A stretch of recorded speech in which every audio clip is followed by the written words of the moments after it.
Chapter number 1, crop production and management.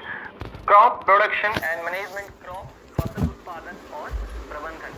इस chapter में हम फसल कैसे उगाते हैं, कौन कौन सी फसलें होती हैं, उसको उगाने से लेके काटने तक की प्रक्रिया, इस चैप्टर में हम पढ़ेंगे। तो ये कुछ यहाँ पे इंट्रोडक्शन है। हाँ दोस्तों, एक बात और आपको बता दूं कि जो इम्पोर्टेंट पॉइंट्स है जो आपको इस चैप्टर में पढ़ने हैं वो हम अंडरलाइन कर देंगे। प्लीज पेन कॉपी लेके बैठिए ताकि आप नोट्स बना सकें और मेरे साथ बनी रहिए। मैं पूरे चैप्टर को आपको कहीं भी एक भी टॉपिक छूटने नहीं दूंगा, ये मेरा प्रॉमिस है आपसे।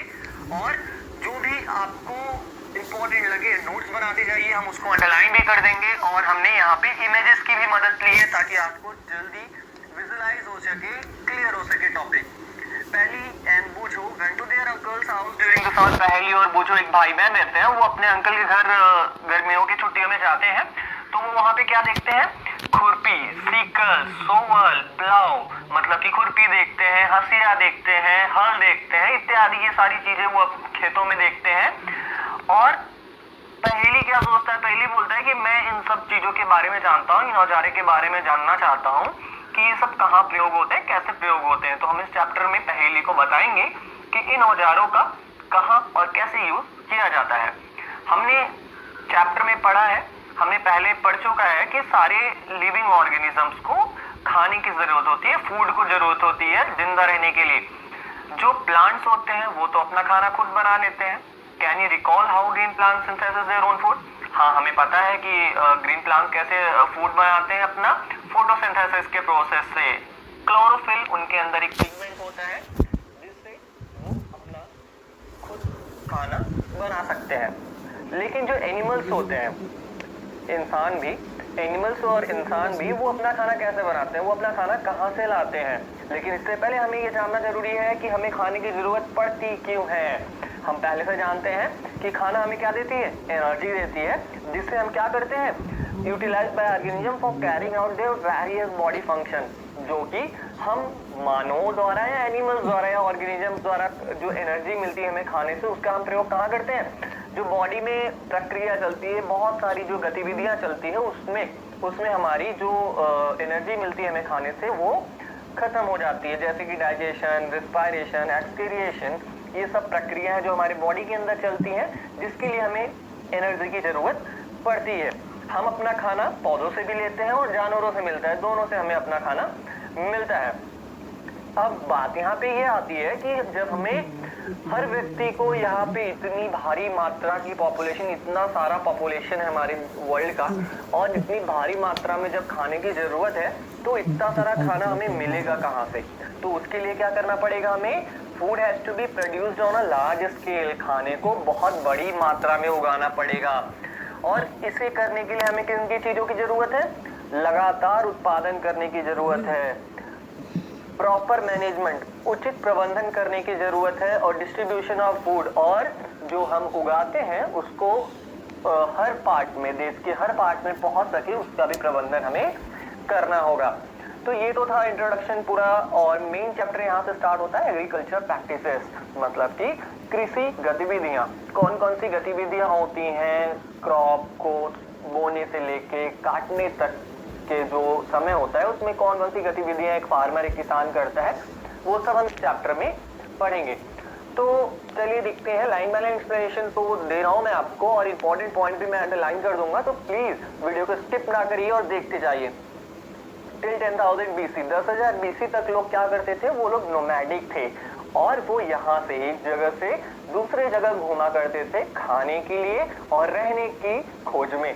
वो कच्चे फलों को खाते थे, कच्चे सब्जियों को खाते थे, जानवरों का शिकार करते थे। धीरे धीरे वो जानवरों का शिकार करना स्टार्ट कर दिया अपने खाने के लिए।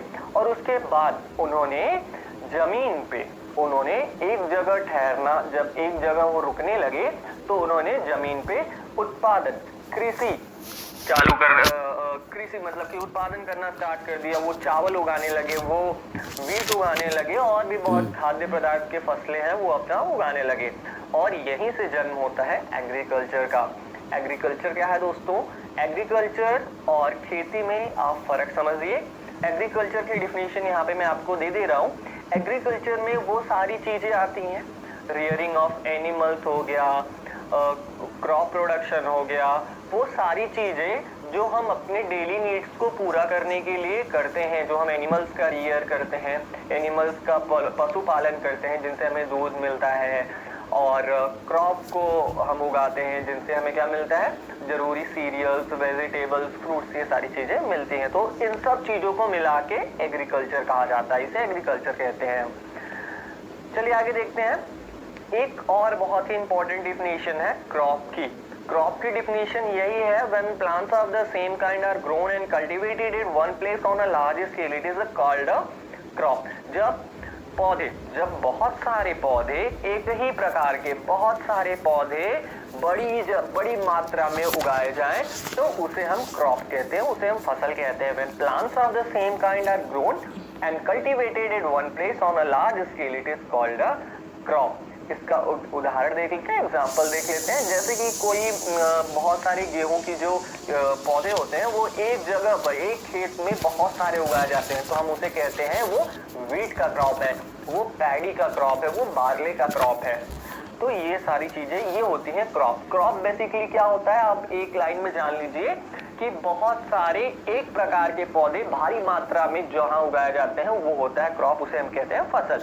हम पहले से जानते हैं, you already know that crops are of different types like cereals. हम पहले से जानते हैं कि जो फसलें होती हैं वो कई प्रकार की होती है, जैसे सीरियल्स अनाज हो गए, वेजिटेबल्स सब्जियां हो गई, फल हो गए, और ये तो बहुत सारी चीजें होती है जैसे हम अनाज उगाते हैं, फल उगाते हैं, सब्जियां उगाते हैं। लेकिन हम जिस सीजन में वो उगते हैं उस सीजन के आधार पर हमने इन्हें मुख्यतः तीन प्रकार में डिवाइड किया है, 2-3 प्रकार में हमने इन्हें डिवाइड किया है, विभाजित किया है।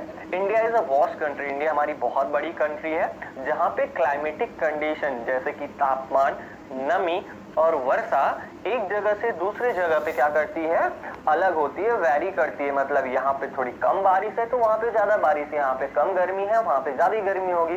तो तापमान और रेनफॉल वो अलग अलग जगह पे